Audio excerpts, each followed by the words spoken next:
Zhang Fei whips the imperial inspector. Imperial in-law He Jin plots against the eunuchs. Chapter 2 opens as Liu Bei stops Zhang Fei from seeking revenge against Dong Zhuo.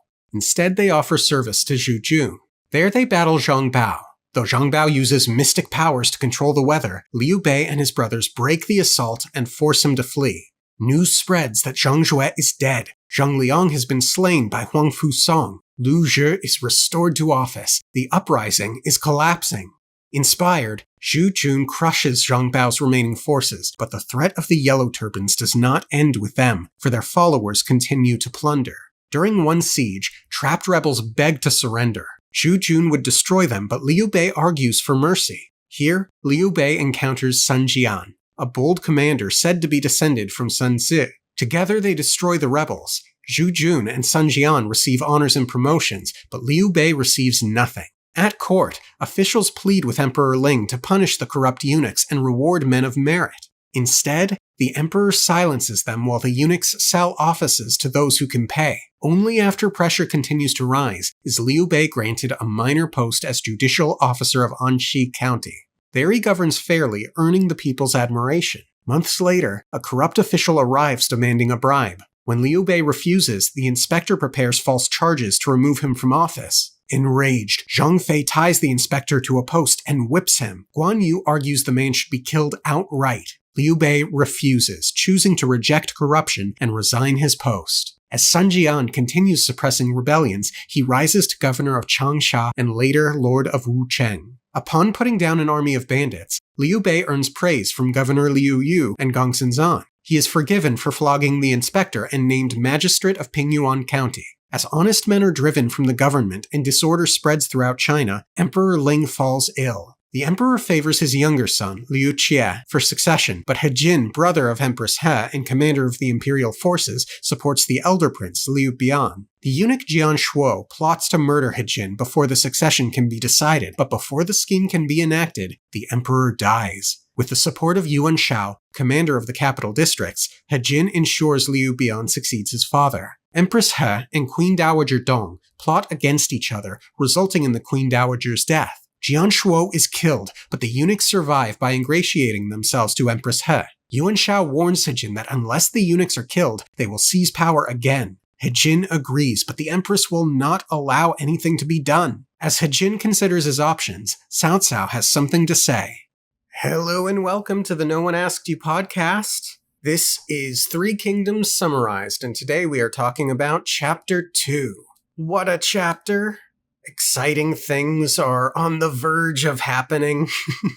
There are a handful of new and notable characters to get into. Now, at the time I wrote this particular script, I was trying to condense everything down into short format.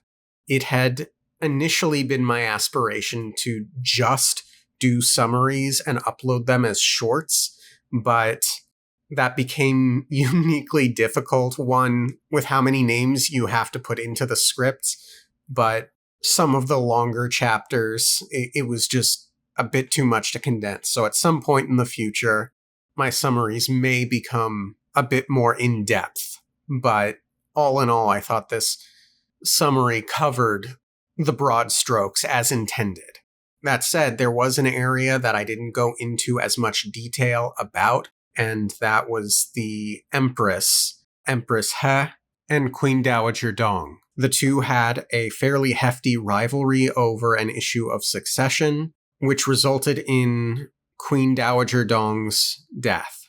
Empress He, of the He clan, along with He Jin, her son was Liu Bian.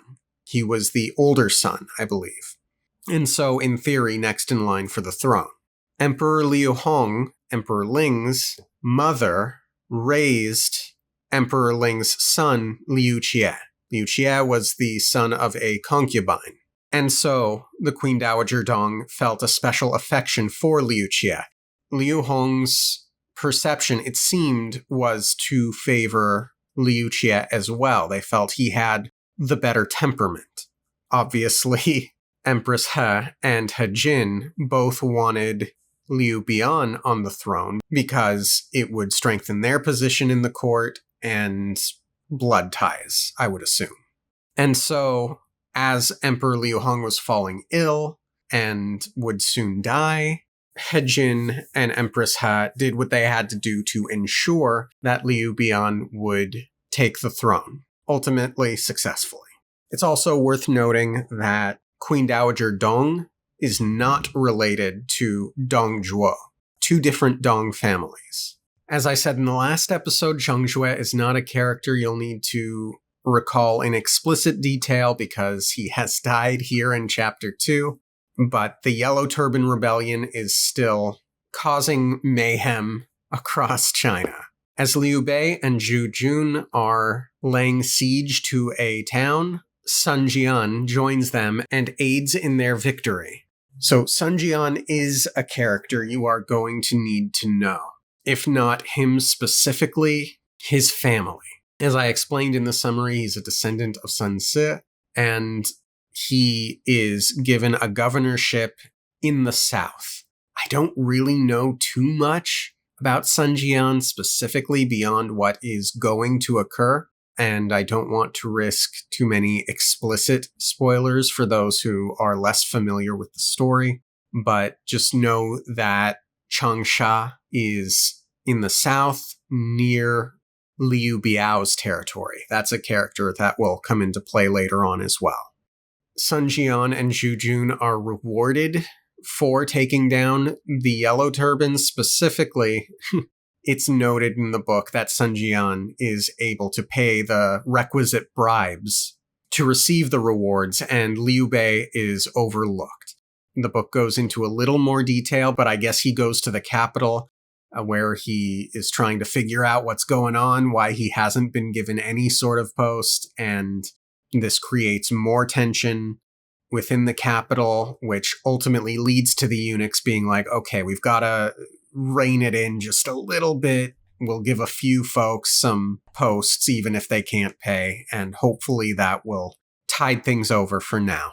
And so Liu Bei is granted his post as a judicial officer of Anxi County. This is the start of him governing well and earning the people's admiration as someone in charge. A big thing about Liu Bei in this story is that the people love him and feel loyalty to him for being an incorruptible official. When someone comes to town to receive a bribe, Liu Bei refuses, and Zhang Fei harms this official. And this is not the first time that Zhang Fei will perhaps go a bit overboard or be a bit overzealous.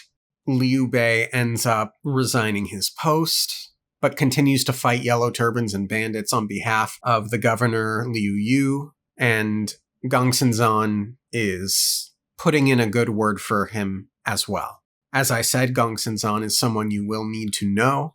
We've spoken a bit about Liu Hong falling ill, he dies, and He Jin ensures Liu Bian comes to the throne.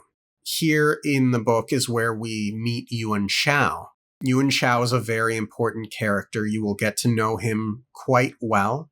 It's important to note the relationship here between Yuan Shao and Cao Cao. It's not unlike siblings, in which Cao Cao is the younger brother to Yuan Shao. Now, Yuan Shao actually does have a brother, Yuan Shu, who will also be important later on. What you need to know about Yuan Shao is that he comes from a very, very well-respected family. He is from the Yuan clan of Runan. I forget the specific title, but I believe essentially several generations of the Yuan family have filled a specific and highly coveted role in government. Yuan Shao exists in a very interesting space. So he is the son of a concubine, not the main wife. This would put him in a less than position compared to his brother Yuan Shu. And this does create some degree of tension between those two characters. But, and I forget the exact details, but Yuan Shao was adopted across the family in such a way as to grant him more legitimacy than he otherwise would have had as the son of a concubine. Add on to that, he observed specific filial norms when I think the main wife died, Yuan Shu's mother died, such that he earned tremendous amounts of respect. So by and large, he's looked to as someone who will go on to do great things, but he does have a testy relationship with his brother Yuan Shu, and he is sort of an older brother figure to Cao Cao, are the big things to know here. And of course, that ultimately He Jin, Yuan Shao, and Cao Cao seem to be a part of an anti-eunuch faction, and the eunuchs are sucking up to the Empress He, creating some tension between Empress He and her brother He Jin. I think that's all I got for now. Thank you all for tuning in. Have a great rest of your week, and I'll see you next time. Okay, thanks, bye.